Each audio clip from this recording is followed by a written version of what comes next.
costs to defend that from the petition to remove.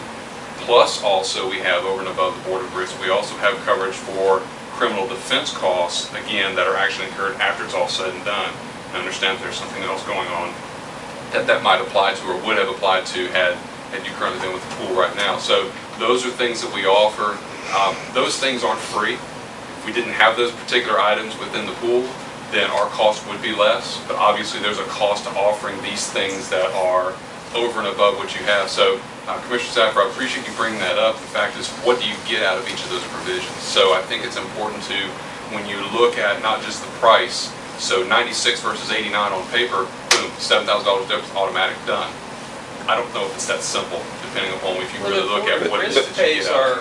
Our legal costs. I'm sorry? The Board of Risk pays our attorney costs when we're sued. Not for criminal costs at all. That's specifically excluded. Well, that's excluded in insurance anyway. They don't pay. They don't insure the cost of criminal defense. Commissioner, we actually will pay for defense of that per the discussion the last time, in the respect that if you have an employee or an elected official who is prosecuted criminally, in the end, if that individual is found to be not guilty, and the court requires, or that individual petitions the commission to pay for your fees, which has happened twice now in the last year and a half in the state of West Virginia. According to state code, if an official is found not guilty, it is the responsibility of the commission to pay that. Correct. We will pay up to $50,000 for that.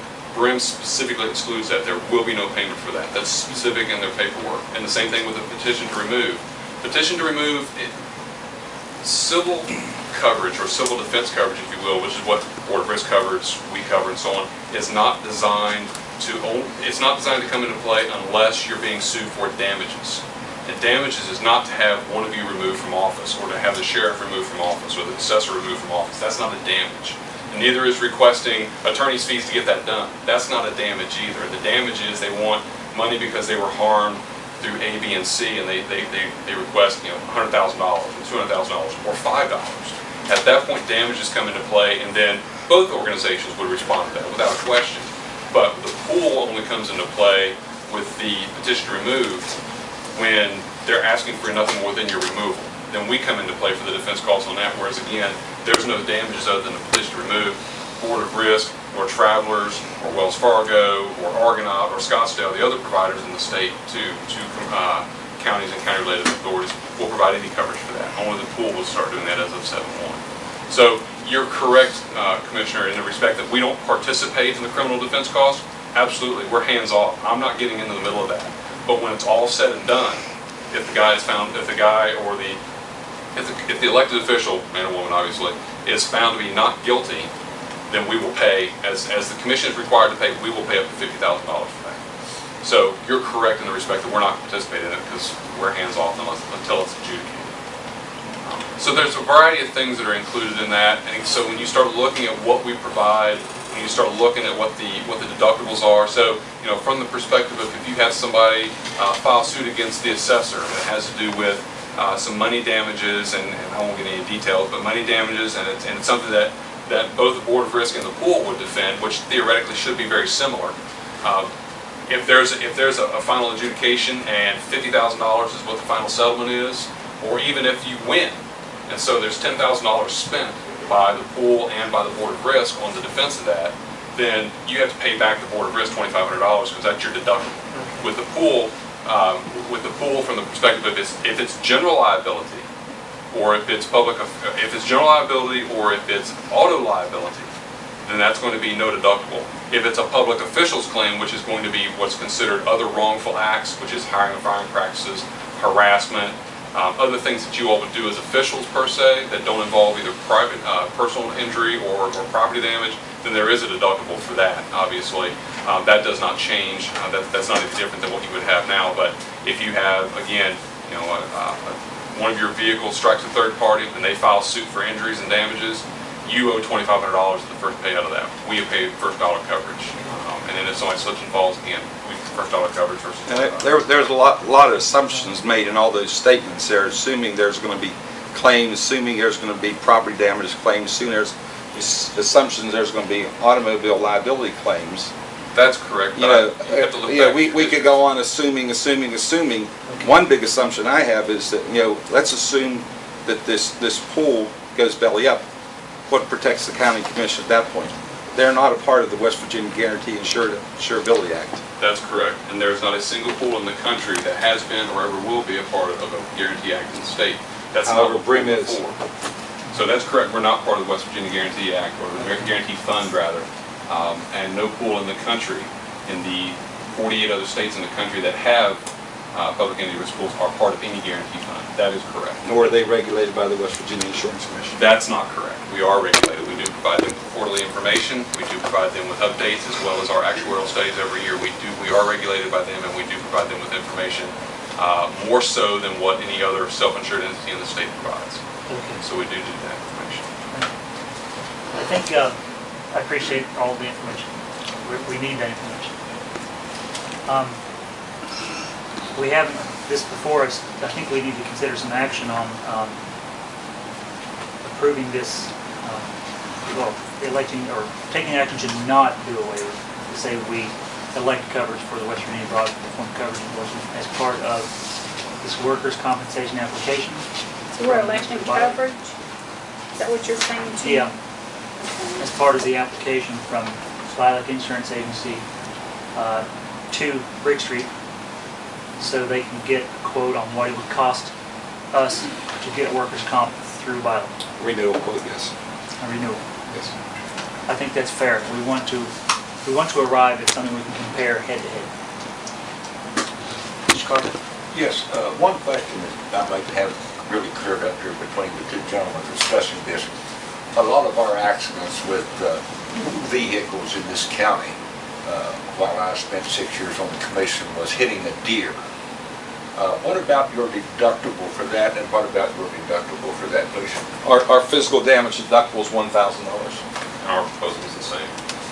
There's no difference in our perspective. Okay. So we need fewer deer. That's your primary vehicle cost. That's correct. That has a lot of cost impact to you as a whole, because as you strike vehicles, or not strike deer, as you strike deer, that's $1,000 out of your pocket every time you strike a deer, whether that's with us or any party, to be quite honest with you, which impacts $1,000 that your sheriff can use, or the commission can use for new equipment, additional property upgrades and things of that sort. So those all have the impact that the pool can certainly come in and work with you on risk control pieces aspect, as we discussed before, but I won't go there again. I'm feeling here as an observer. I apologize. No, well, you're on the agenda too, Mr. Rawlings, 11:45. I'm actually would like to just consider both these items as being under discussion or action at this point. Okay, can I ask something, Yes. just curiosity? When you were here last time, you talked about elected officials being bonded, but employees weren't bonded. You listed everybody how much they're bonded for, like county clerks for $50,000, county commission, you said 100. It's $200,000. What they do is they give you a range for each one of those elected officials. But then your employees aren't, but then I think you include the students. That's correct. The employees are included, actually. What we do is we include 3 entities. We include all elected officials, then we maximize their bond at wherever the 6-2-10 requires your maximum bond. Again, their maximum is 200. I think as the county clerk here is 50. So we take our $250,000 bond, which is what we provide to everybody, which includes elected officials, all employees, and all volunteers of the county commission that are your official volunteers. We provide a $250,000 bond.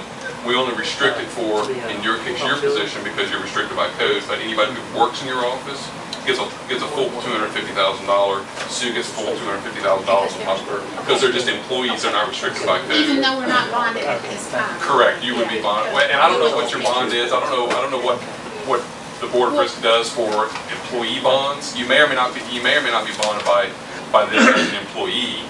But as far as elected officials, I know you separately have to buy those bonds. Now, what they offer and provide from an employee perspective, I don't know. And whether or not they include, I don't know if they include volunteers. That's a question I can't answer, because I'm not an agent for that perspective. I just know the information that we've studied. So they might have a bond for you, but it's probably minimal. I know from a commercial perspective, usually bonds for employees and volunteers, volunteers usually excluded, but the employees usually about $50,000. Usually what that is. Within the past, I was under the impression like they were under my department, something I'm responsible. But It'd be separate. It's separate. Yeah, That's better for the employee Yeah, it is. and the other. It is, because I was always under the impression that unless you handle money, we weren't required to be bonded as employees, except for deputies in certain situations. Well, the term required is an interesting word. Are you required? The answer is probably no. But if you're not bonded and you're handling money and money disappears, Yeah. there's no coverage. Employee dishonesty. Well, may I use? If you have employee dishonesty, employee dishonesty does vary though from faithful performance. Because faithful performance, which is what we provide, I don't have to prove that you stole the money. You just have to prove to me that it's gone, and then we'll go ahead and pay for that. Under employee dishonesty, they got to prove that you took the money. So we have to prove who took the money underneath employee dishonesty, which is not as high of which is a higher standard than what we have, which is faithful performance. You don't have to prove who stole it; you have to prove what's missing. So under employee dishonesty, you can say, "Hey, it's missing," but if you can't point to who stole it, you're not going to get anything. With us, if you point out it's missing, then we would pay for that minus the $250 deductible. Okay. Will your insurance cover Mr. Alderman. contracted employees for the sheriff's office? That's an Just a interesting minute. question too, I'll as let- far as what a contractor versus an employee. I'll let is. you ask that question in just a minute, Mr. Okay. Alderman. I just wanted, Mr. Carpenter, if you were waiting for the item on Norman Alderman and Jacob Meg Yes, and the removal petition, we referred them to the circuit court regarding the removal petition and to the GVDC regarding the Jacob Meg lease and any issues with it. We took no action on it. and when did that happen? We took it up first when we got back from lunch because Commissioner Saffer had to go up to court for a little bit. If he wanted to 1:15. talk about that. So, Mr. Walker indicated that you wanted to be around for that item. I did. Thank you. That's why it was important that he hear that, because he may be financially liable. Mr. Alderman? Okay, did you have a question for Mr. Yes, I Alderman? did. The question between the contractor versus employee. Well, no, we have random contractors. They're not trained people, but they actually do transports Okay. for the sheriff's office. Okay. And Now- it can be just practically anyone. Will you cover them? When you say contractor, are you giving them a W-2 or a 1099? I don't know what they're doing. They're just paid, they're paid a bill. They invoice and pay a bill. Okay, if they are, now, and that, there's a variety of things that come into play on this. First of Yeah. all, let's talk about the person, and then we'll talk about the vehicle in a minute, but talk about the person. As a contractor, as an independent contractor, so somebody who you would have just, you hire, you give them a 1099, they do their own taxes, they're a contractor, they would not be covered, they would be excluded. And that's the same thing with the Board of Risk, unless they want to bring up something, that's outside of that, because they're not an employee underneath the direction control of the county commission or one of the elected officials. Now, the vehicle insurance, if they're driving your vehicle, they would be covered as far as from the vehicle incident perspective, because you would be giving them permission to drive your vehicle. They're a permitted operator of your vehicle, and if they, struck a tree and the guy in the back got injured, that's still your liability, that's still your exposure. So you would be covered underneath that perspective. But if you took the guy out of the vehicle and, physically assaulted him on the side of the road, if he is a contractor, no, there's no coverage for him. If he is an employee, then coverage would apply based upon the accusations and the allegations within the complaint. Okay, that true, Mr. Benton? Sounds good. This is part of the table. I think it just needs to go Um, after you sign it. I'd like to entertain a motion by one of us to go forward with allowing Mr. Violet to submit this workers' comp application and electing coverage for West Virginia broad form coverage, so he can get his quotes, we can proceed to research this. Is there a motion for that? Just one question, do we not have workers' comp now? We Yeah. did, on Bridge Street. You were out whenever we discussed this. What happened was there was a safety inspection done in December Mr. Carter. and by Brick Street, and Brick Street discovered that the county commission was engaging in the EMS services. And all that they're requesting here is to figure out how much of the payroll from the EMS workers is included in the original payroll audit from the county commission. They just want to segment out the payroll of the EMS workers to come up with the new renewal. Separate additional line created for EMS. That's all it is, yeah.